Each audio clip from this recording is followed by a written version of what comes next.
welcome to Arts Express. This is Prairie Miller, and on the show, Good Cop, Bad Cop, Detoxifying the Police, Pacifica host Garland Nixon on messing with the minds of the masses and challenging the conversation. Garland breaks it down.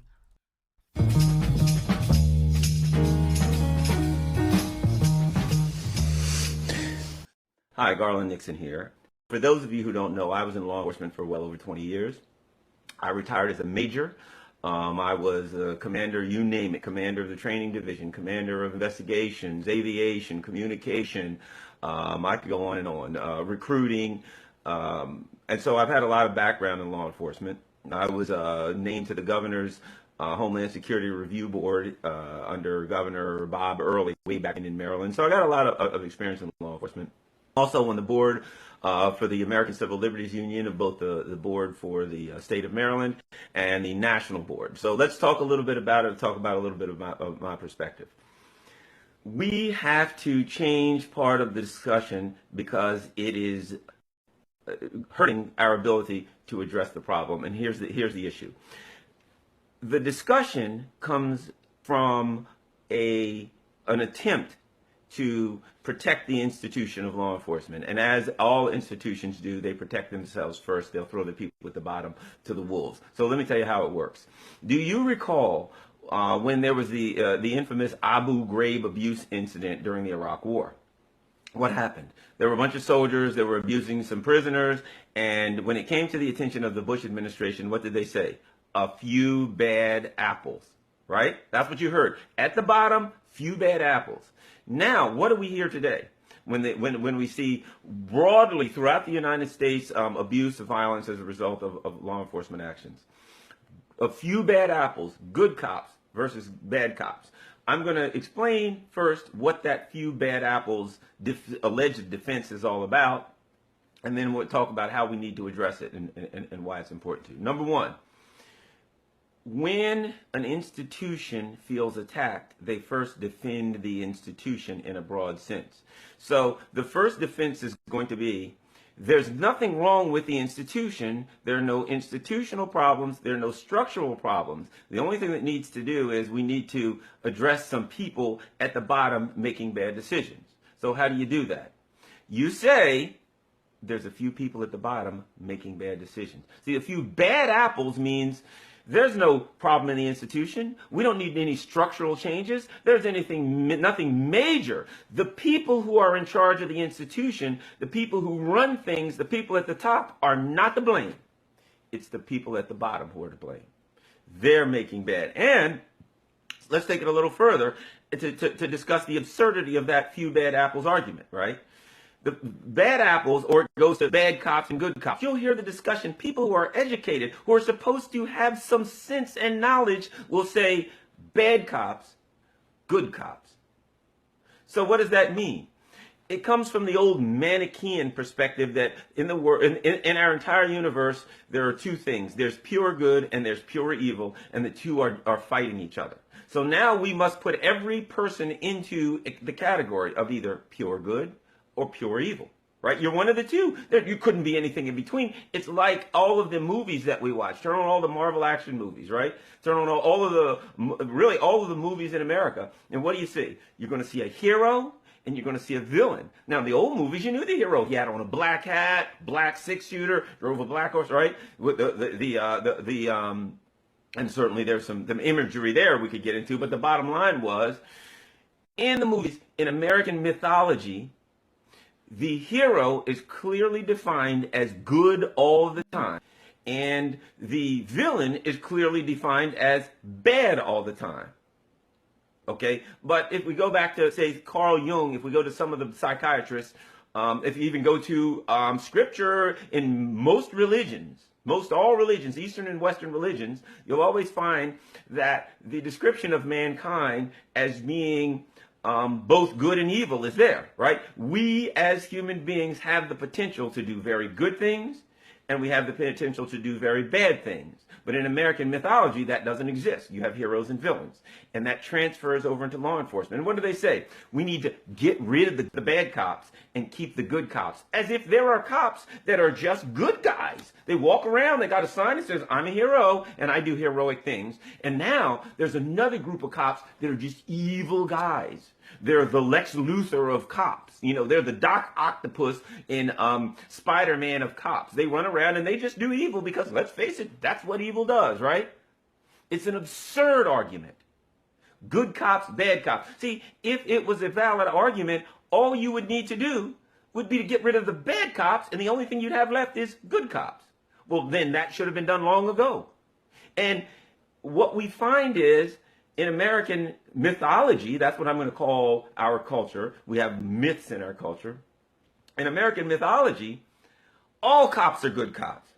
Because even when you see a police officer that's been involved in some heinous act and they look into his past, what do they say? Well, we looked into his past and for the most part, he's done wonderful things and all the guys love him and he's always been good. So we find that even the cops that do things that are interpreted as evil, when you look at their history, they were allegedly good cops, and you talk to all their buddies and they say, well, I don't understand why he would do such a thing. He was a good guy. That's looking through the lens of good guys and bad guys. And people who mean well fall into that vernacular. Oh, well, there's good guys. We got to get rid of the bad cops. There's an article in Maryland that some legislators were discussing. We've got to support the good cops and punish or stop the bad cops. There's no good cops and bad cops. There's no good people and bad people. There are people who are involved in things that they shouldn't be involved in, who do very bad things. But most people, by and large, have the propensity, have the ability to do very good things and very bad things. And when you recognize that you as a human being have the ability to do both good and bad things, you're less likely to do the bad ones. When you realize that you as a human being have the ability to do really, really evil things, you're less likely to do them. But as long as you simply say, I'm a good guy, I couldn't do evil things, then the things that you do that are evil will be justified as good. So let me get back to it. I'm going all around this thing. We, as people who are concerned with the issue of police violence, must challenge the conversation of good cops and bad cops and good apples and bad apples. We must recognize that the reason that law enforcement uses that, the institution of law enforcement uses that, and the reason that the political institutions, our legislators, our Congress, etc., the reason that all these people do that, even the media, the reason they all do that is because that is the quickest, easiest, most effective way to defend an institution. You know, think about this. Let's just say any corporation, right? A corporation is involved in something that screws everything up for their stockholders. They make big errors. They lose all their money. You go over there and you say, I want to talk to, I want to talk to the CEO. And he says, well, it's just a few bad decisions made by the janitors. The guy that works downstairs mopping the floor, he's made some bad decisions. Would you buy that? Who would buy that? Nobody would, because they'd say this corporation is a large institution, and the people at the top are the ones who make the policy decisions, and those are the ones who decide whether or not, or decide the course of the organization. But when it comes to institutions of government, such as police, we allow them to blame the guys at the bottom. That's not saying that these officers are not responsible.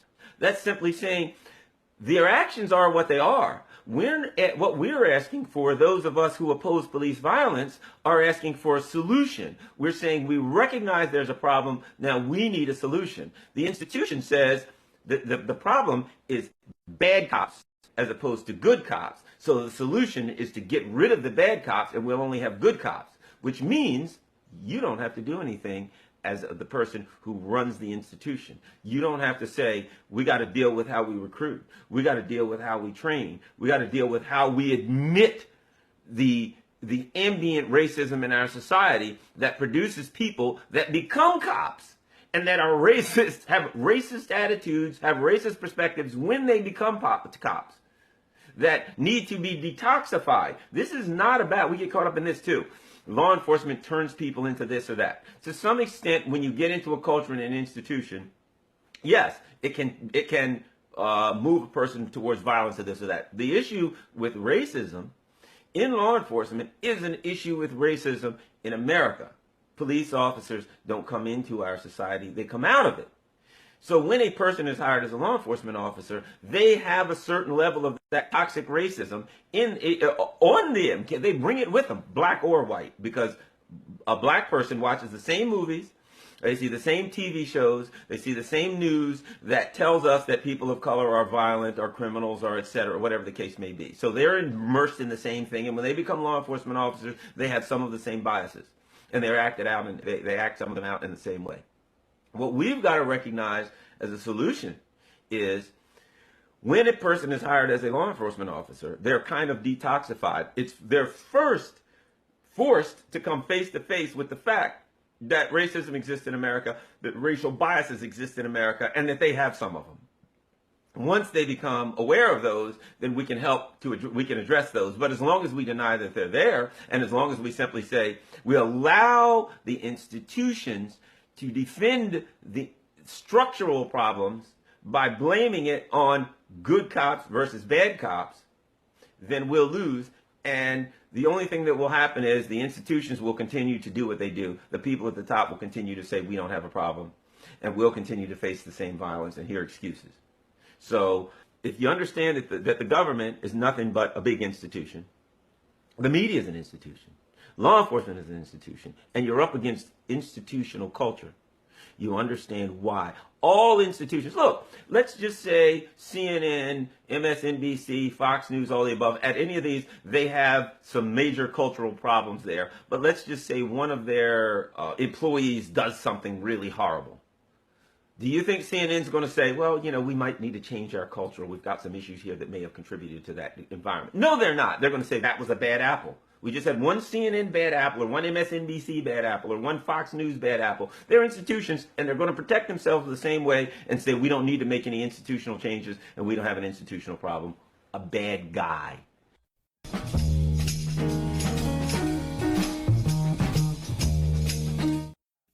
And coming up next on Arts Express, Outlaw Posse. Our guest on the show, actor and filmmaker Mario Van Peebles, shakes up the conventional Western with that buried post-Civil War history of race and class in this country, and he'll talk about how and why. And in this very much a father-son story, starring an Outlaw Posse, which he wrote and directed, with his real-life son Mandela, a recounting of how you couldn't legally call yourself or be a black father before the Civil War, and these black outlaws, invisible in conventional Westerns on screen for the most part, but who actually were one out of every 3 cowboys back then in this daring flip of the script, robbing not for greed but rather for slave reparations. An additional highlight of Outlaw Posse is Whoopi Goldberg as real-life Stagecoach Mary, described as a badass chick with a big shotgun and a cigar who ran her own coach line, and who, according to Van Peebles, cast herself in the movie when she caught sight of the filming near her New Jersey home. First, Goldberg talking about Outlaw Posse while co-hosting on The View, then Mario Peebles, with many fascinating oral history stories to tell, including how his white mother-in-law was instrumental in desegregating Virginia's schools back then, on the basis that white children were subjected to a deprived education, segregated from black students. In the new movie Outlaw Posse, writer, director, and actor Mario Van Peebles gives a true American history lesson about the Wild West. And I could not wait to ride the range with him, which I did. Take a look. We are the first generation who could call a black man, legally call a black man, father. When we was born, enslaved, black man couldn't do nothing with his kids. So how's he doing this, Pa? I guess that means you're gonna need some practice. You remember your pa? Oh, yeah. They hung him for teaching me how to read. And then they told me to call some old white priest father and the slave owner master. Yeah. And they told me that by law, I had to take the master's last name. I said, with all them laws, I'm gonna grow up to be outlaw for sure.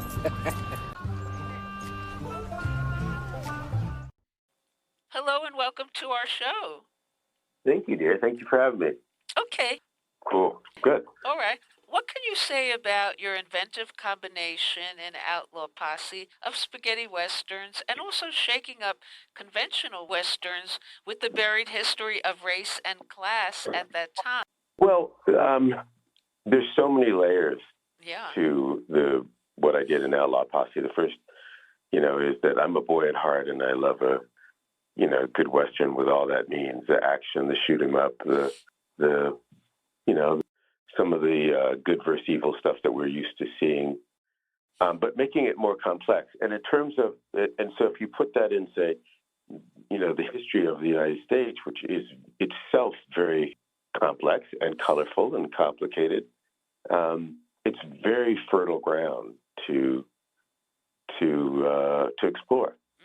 And so, when I was a kid, and the westerns that we saw, pretty much if you were, female, you were pale and frail and needed rescuing, and if you were African American, you were sort of shuffling. If you were Asian, you were the deferential houseboy. If you were Mexican, you were the oily bandit that didn't need no stinking badges. And if the only good engine was a dead engine. And so people of color, as depicted by Hollywood, were marginalized. And I think the truth, the real West, was much more diverse than that. And almost 1 out of 3 cowboys was black. And we don't see that in the early Westerns. And the Asians, the Chinese were building the railroads. And long before women could vote, there were women like Stagecoach Mary, who had her own stagecoach line and ran it up through Montana, had one of the first deals with the U.S. Postal Service, and was a bad chick, had a big shotgun and a cigar and did her own thing. And she has some powerful figures in the West. And so I wanted to sort of weave that into the fabric of what I was doing in Outlaw Posse and show you at the end the real pictures of these characters who were very much alive and doing their thing in the West in 1908. And if we're separate now, my goodness, we were more separate then. And so part of it was to say, listen, we've overcome this before. Our diversity is our strength, and knowing our diversity helps us know where we're going. And it took all of us to build this country together.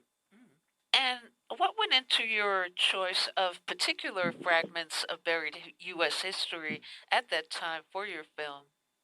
The ones that you chose? The ones that I chose? Well, I felt, first ones that would, I feel, challenge the characters and the viewers. So, for example, in most cowboy movies, you need to have a horse, and there's a staple. You have a horse, you have to have your guns. So what happens to a cowboy when he doesn't have his horse? What happens to a cowboy when he has to stow his guns in a compartment? What happens to a mixed group of outlaws, if you will, when they find themselves in a town that doesn't really tolerate guns nor use money? And so challenge us to go, oh, wow, there's a whole other system that could exist. One of the lines the character, and one of the characters in the movie says is, in a money town or capitalist town, we honor the rich, and in a barter town, we honor the honorable. And so there's alternate ways of existing. Doesn't mean that one's better than another per se, but it may bring out different characteristics and may make us think beyond our own current zeitgeist. And that's part of what I wanted to do, was say, when Stagecoach Mary says to my son, my actual on-screen son, Mandela Van Peebles, who's my real son, you're lucky, boy. You're part of the first generation of black boys that can legally call a black man father. When your daddy and I were born enslaved, prior to 1863 or 1865, if you were in Texas, you couldn't legally be a black father in America. The white slave owner made all the decisions for the kid and often got rid of the father. They kept the mother around to nurse the product, but got rid of the father. And so it's really, only since 1863 that we had a chance to get our father game on at all. And that's a big deal that most of us don't even think about.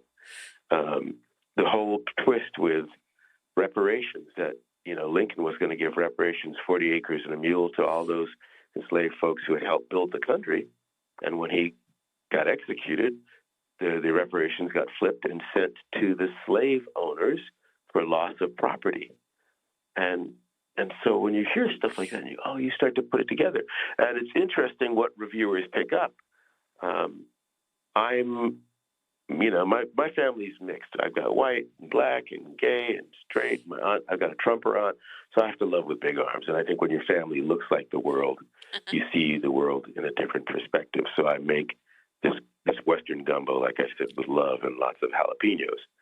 But it's interesting that often reviewers that are from the dominant culture will say, "Oh, they're outlaws out for gold," and reviewers that are from a minority culture will say, "Oh, no. They're actually out for reparations gold.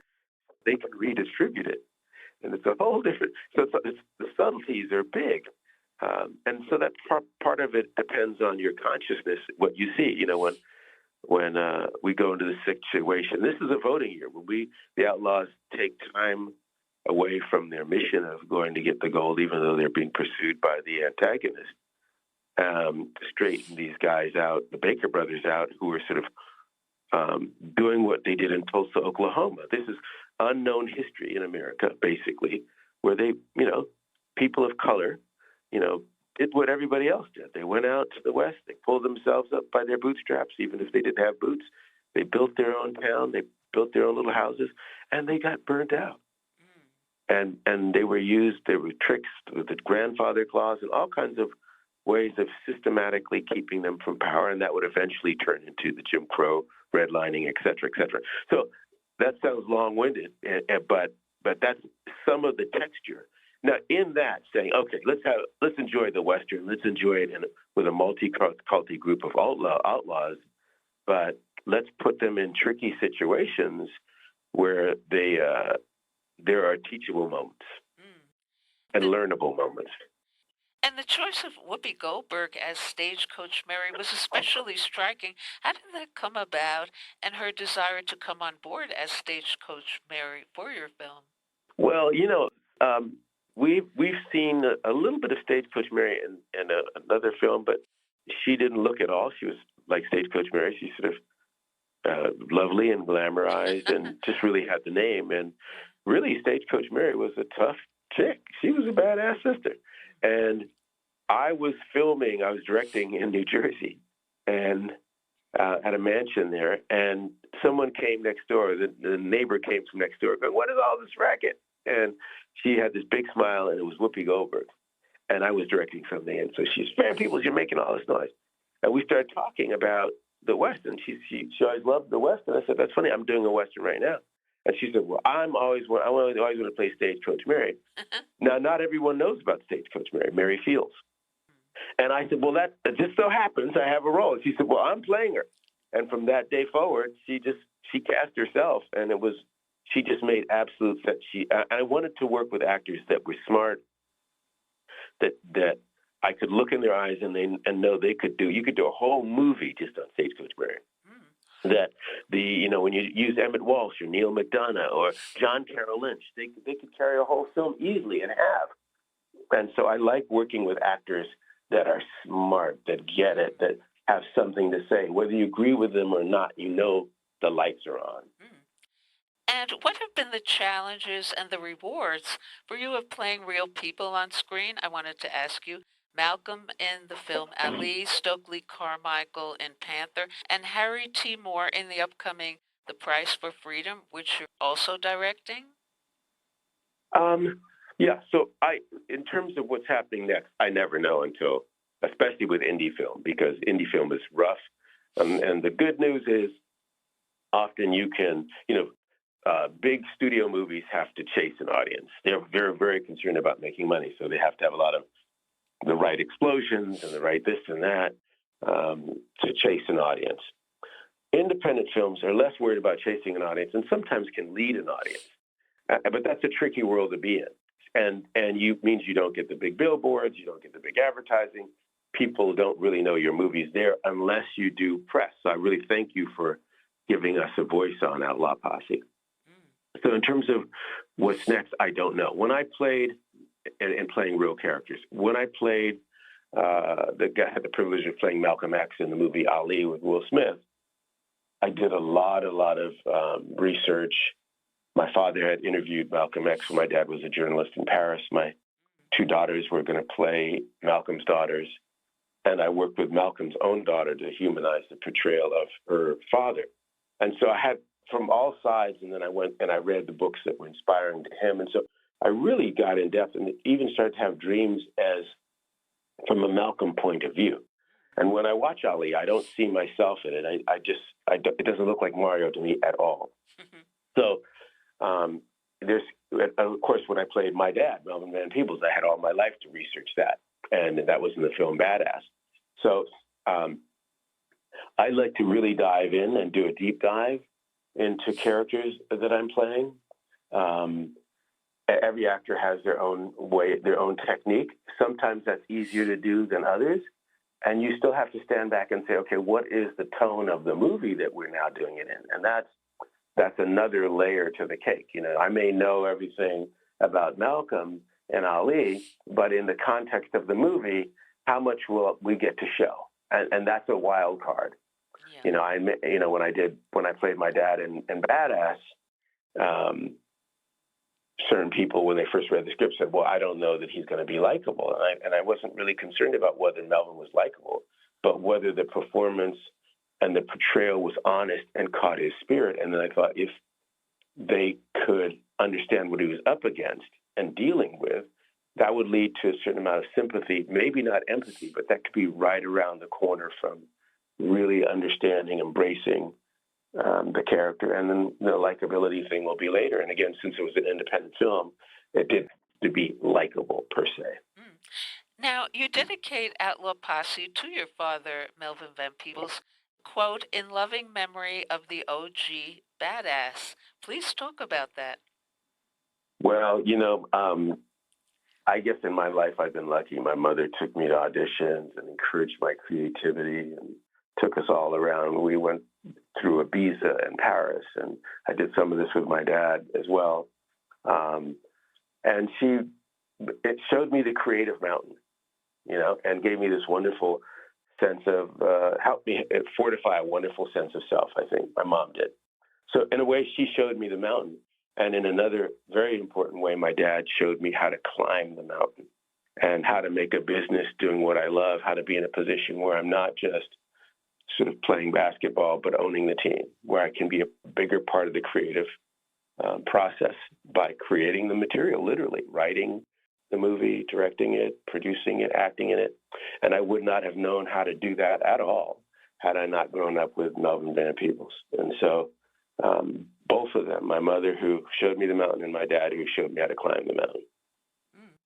And you once said about both your parents, who were very active, who are very active politically, that, quote, the first time I was allowed to stay up late was to attend a demonstration. Please talk about that. Yeah, thank you for you doing your research. You're asking some good questions, and questions I really get asked. Yeah, so one of the first times I was able to stay up late was, we were protesting in San Francisco at the Bank of America was refusing to hire Jews and people of color. And my mom, who's white, and I and my sister all were a part of that protest. And my mother's family, this is again my white side, if you will. We have all the colors, like I said, in my family. My mother's mother sued the school system in Virginia, saying that her white children were being denied a full education, which they were, because they were not allowed to go to schools that were integrated with people of color, with Asians, blacks, Jews, et cetera, et cetera. And they sued on the white perspective. And saying that, you need to have citizens of the world, and you're denying our kids that. And they won. They integrated the school in Virginia, and the KKK burnt a cross on my grandmother's lawn and said, we hope your daughters marry niggas. And she said, thank you, one already has. I have pretty progressive grandparents on both sides. Yeah. And my black granddad, was in Chicago. He had a store, and he put my dad to work. And then one day he took my dad to the local grocery store, and they pulled off all the Wonder Bread off the shelves, and he stomped on it. And my granddad was a big guy, and he said, listen, you're not going to sell this bread in black neighborhoods until you have some black drivers, minority drivers, delivering the bread. And I'll be back. And eventually they hired minority drivers. And so I think I grew up seeing, that one man, one woman, you could make change. You could make a difference. Be in the business you like, because wherever you are, you're going to face some ism, lookism, sexism, racism, classism. Be in the business you like and make changes within that. And I'm in the arts, and what a wonderful business to be in. I say the three loves: love what you do, which I do, love and enjoy the folks you do it with, and love what you say with your work. And if those three chakras line up, you're rich no matter what the paycheck. And so I think both my parents set me up really well to do what I do. And also the other key thing is to understand that good allies come in all colors, just like good parents come in all colors. So don't let any of the isms make you bitter. Then it ruins you, it ruins your art. Yeah. Okay, well, thank you so much, Mario Van Peebles, for joining us on the show, and I will get the word out. Thank you. I hope people go out and see Outlaw Posse and catch it. Again, independent film, you won't see the big billboards. And I hope they enjoy it. And I really look forward to talking to you again. You asked great questions. I appreciate that. Oh, wonderful. Thank you. Okay, bye. Okay. Bye-bye.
And now on Arts Express, Bro on the Global Television Beat. Arts Express Paris correspondent Professor Dennis Bro critiques the Vietnam spy thriller The Sympathizer. Not sympathetic enough. First, some scenes from The Sympathizer. Biracial, bilingual. It was a synthesis of incompatibilities. So what did I do? Welcome to the world of spycraft. Get down!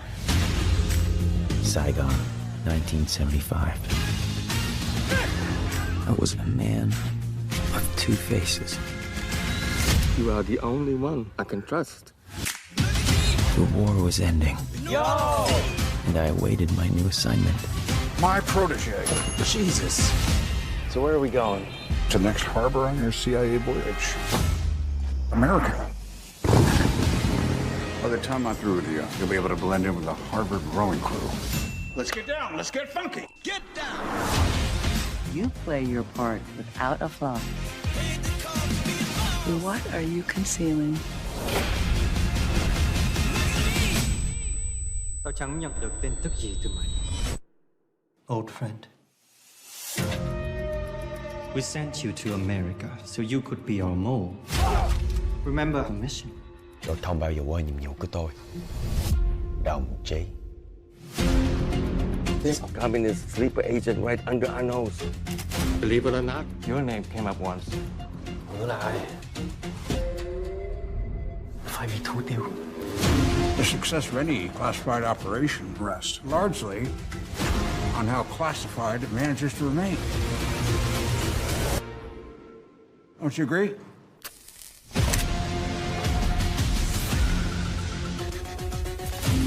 How did you become this? Wisdom! I don't know if I can go on like this.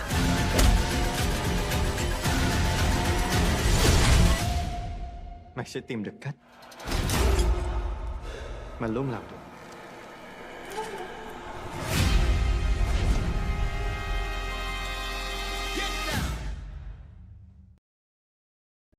This is Bro on the Global Television Beat, Breaking Glass. Today's episode, The Sympathizer, Not Sympathetic Enough. HBO's The Sympathizer, from the Pulitzer Prize-winning novel by Viet Thanh Nguyen, opens with a quote: "All wars are fought twice, once on the battlefield and the second time in memory." It's not simply memory that the book and the series are concerned with, though. It's representation. That is, social memory refracted through, in this case, a hostile media which often exists to correct the sins and failures of bloody imperial overreach. On the battlefield, Vietnam was lost by the U.S. and its tiny number of, by the conclusion of the war, collaborators. Although the cost was high, with over 1 million Vietnamese killed for the crime of wanting to free their country from first French and then American domination. In memory, though, on American movie screens particularly, the Americans won the war, with Rambo's brave rescuing of prisoners just one in a cacophony of works, with outnumbered soldiers prevailing against all odds, always forgetting to remind us that they were outnumbered because the majority of the people in the country opposed its land, resources, and strategic position in Southeast Asia being appropriated by foreign conquerors. High-end films, Platoon, Apocalypse Now, generally elided the Vietnamese, having them fade into a faceless background where they were often machine gun fodder. The Sympathizer goes some way toward addressing this grievance, but in the end, not far enough, ultimately retreating into generic considerations which quash what could have been a more far-reaching understanding of the war.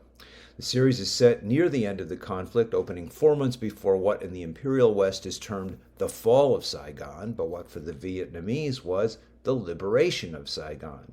The end is nigh, and everyone knows it as the captain, a North Vietnamese spy attached to the general, is anticipating revealing his cover and welcoming the liberation troops entering the city. Depicting this moment would have been a welcome addition to the war's representation, since it was the beginning of a now rapidly developing economy which continues to grow by leaps and bounds, and which avoided the ongoing tragedy of Korea, presciently witnessed by the series' producer and director, Korea's own Park Chan-wook. Instead, the spy genre dominates, and the captain is ordered to accompany the general as he is being airlifted out of the country in order to monitor his activities in the U.S. The exigencies of the spy genre demand he remain undercover and suggest, in his being ferried into the belly of the beast, the superb Russian series 17 Moments of Spring, one of the greatest of all spy stories about a Russian officer in World War II who infiltrates the Gestapo, while also recalling The Americans, the series about Russian spies in Washington, where the spies' point of view and their patriotism is generally respected. The frantic rush to the airport as the Empire deserts those it has used, here not giving the general the seats he requests for his extended family, recalls not only the loss of Vietnam, but the more recent debacle in Afghanistan. While some of the representation of the war is rejected or complicated, there's a meaty role for the CIA agent Claude, Robert Downey Jr., hamming it up in a cigar-chomping cross between the quiet man's Brendan Fraser and James Bond's Felix Leiter. But there's not the reflective quality of the tragedy in Graham Greene's depiction, canceled by the bombast and scene-chewing of the Felix Leiter overlay. And even suggesting there might be another side to the Vietnam War, The Sympathizer begins to break new ground. But the series is also careful to cover its tracks, that is, to not present the war for Vietnamese independence. Ho Chi Minh had seen himself as his country's George Washington before being rejected by the Americans, in too favorable a light, as the Sympathizer's story is told as a flashback from a Vietnam prison, warning us in advance that the movement for independence has run off the rails and taken a repressive turn.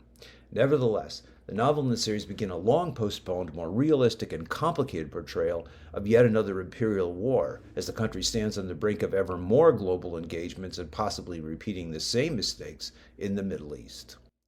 This is Bro on the Global Television Beat, Breaking Glass.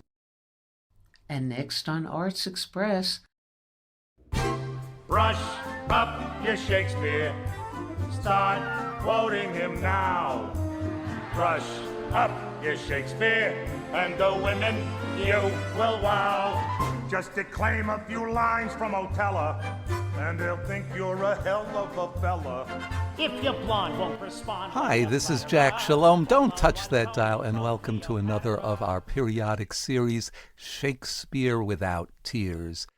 This week, it's 460 years since the birth of Shakespeare, and since we're living in what can only be termed apocalyptic times, it might be fitting to take a look at the most apocalyptic of Shakespeare's plays, King Lear. Let's call this episode of Shakespeare Without Tears, King Lear, Apocalypse Now. Well, the title page of King Lear calls it a tragedy, but it's more than a tragedy. In King Lear, as now, tragedy turns into horror. The fictional realm of King Lear is set hundreds of years before Shakespeare's Elizabethan England, but like our time and Shakespeare's time, the world in Lear's time is shaking apart with political and personal rivalries.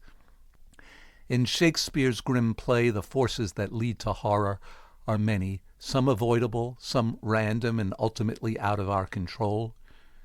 Human miscommunication and miscalculation between the generations, environmental upheaval and natural disaster, and finally, the inevitability of death itself, the one thing no human being can escape. In Shakespeare's pitiless play of King Lear, human beings have very little ability to control their destinies. Well, let's first deal with the miscommunication between young and old. As the play begins, we see Lear, 81 years old, aware of his infirmity, wanting to plan for his kingdom's future. He is in a dilemma.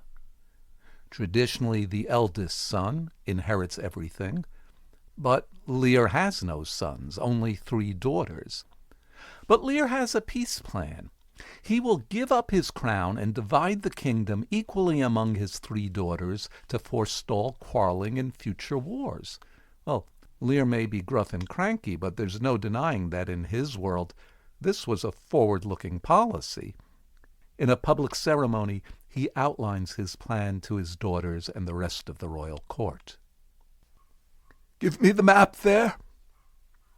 Know that we have divided in 3 our kingdom, and 'tis our fast intent to shake all cares and business from our age, conferring them on younger strengths."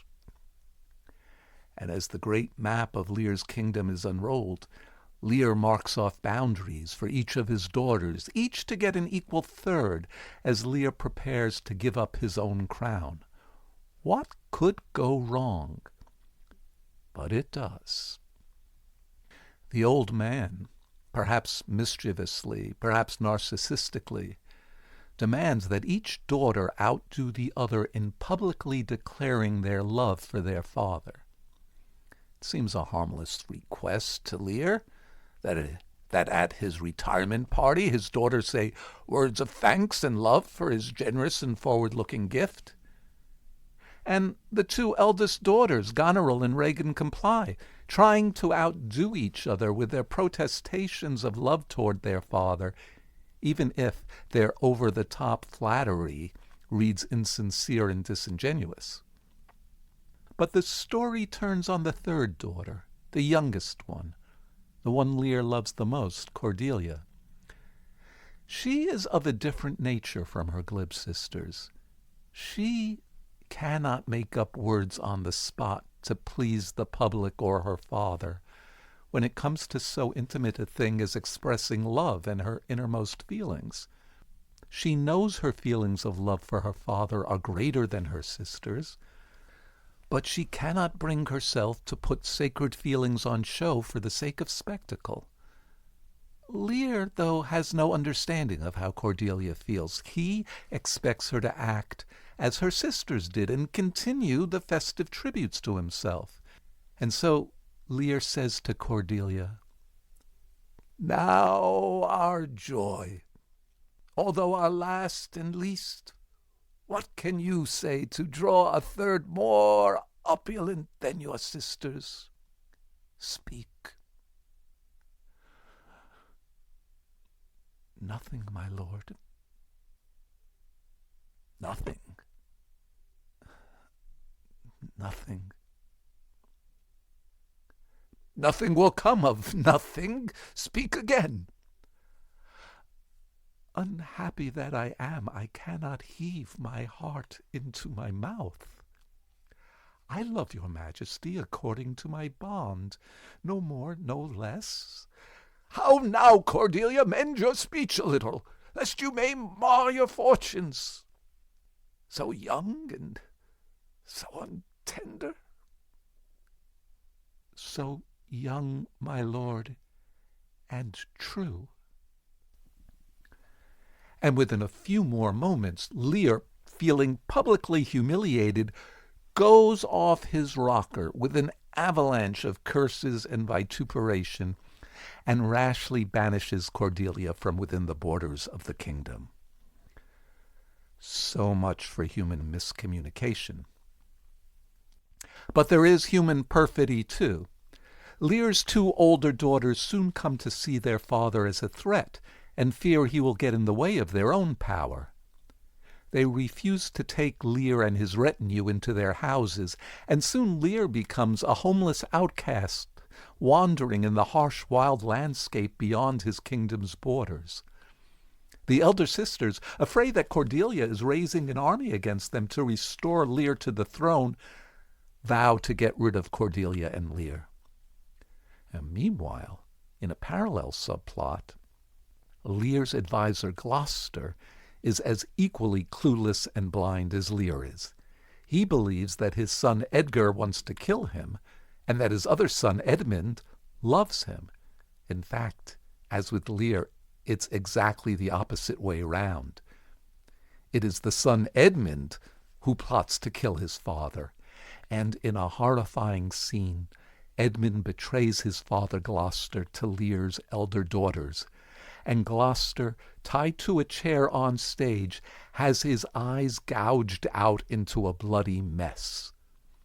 The metaphorically blind becomes literally blind. But the horrors of Lear are not over. Suffering caused by other human beings is not enough for this play. Nature itself has waves of suffering to bring on. Lear, alone, only with his beloved fool in the wilderness, has to endure the fury of the elements, winds and storms upon his frail body. Lear is turned completely mad. He cries out to the heavens as he is drenched and battered by the storm. "Blow, winds, and crack your cheeks! Rage! Blow, you cataracts and hurricanes, spout till you have drenched our steeples, drowned the cocks! You sulphurous and thought-executing fires, vaunt couriers of oak-cleaving thunderbolts, singe my white head!" Finally, Lear and Cordelia find each other as they are captured by the opposition forces. They're put into prison together, and Lear believes that at least there will be some redemption. At least he will be able to spend the rest of his life, albeit in prison, with his beloved Cordelia. But that wish, too, is dashed to the ground, as is all hope in this play. For Cordelia has already been hanged, and Lear is left to carry her lifeless body in his outstretched arms. No life. Why should a dog, a horse, a rat have life, and thou? No breath at all? Thou wilt come no more? never, never, never, never, never. And a few moments later, Lear dies too. And that is the final horror that we're all condemned to, that life ends and can never return. How many fathers and mothers on the lunar landscape of Gaza are saying, never, never, never, never, never? How much suffering can be endured?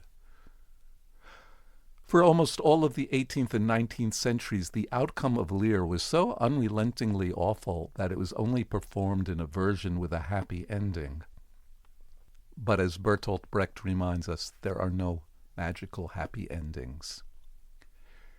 If there's anything to learn from Lear, it's how quickly a situation can spin out of control. How insane it is to think that we can control events as they escalate. How lunatic to think that anyone can have dominion over the world and that borders do anything but encourage power grabs and destroy. Let's let Shakespeare's grim fairy tale of King Lear remind us of never, never, never, never, never. This is Jack Shalom for Arts Express with host Prairie Miller. Crush up your Shakespeare and they'll all how, forsooth, and they'll all how, if they And that's all we have time for today on Arts Express, expression in the arts. And if you'd like to express yourself too, you can write to us at theradiogoddess@gmail.com. Until next time, this is Prairie Miller leaving the station.